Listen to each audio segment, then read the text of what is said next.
In this edition of That's Not Bible, we're going to look at a quote by David Benedict, a Baptist historian, from the book 50 Years Among the Baptists.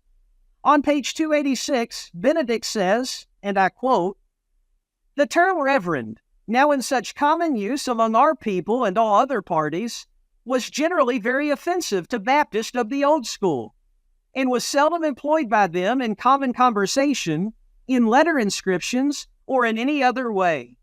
Holy and Reverend is his name. As a designation of the divine being, was a passage often quoted by objectors to giving reverence to men. To the deity alone, said they, reverence belongs." End quote.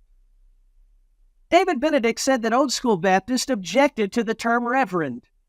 They didn't think that mere men should wear that title, that Reverend belongs solely to God, and they based that on Psalm 111, verse 9 from the King James Version, which says, "Holy and Reverend is his name," a reference to the deity. My question is, who was right and who was wrong?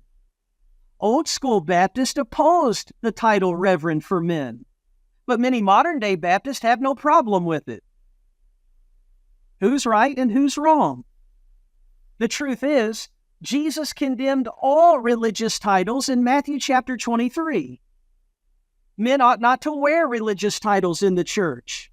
In fact, no preacher in all the New Testament ever wore a religious title. And the term Reverend, which can be translated awesome, should never be applied to mere men in a religious context. Holy and Reverend is God's name. The Old School Baptists were right about that.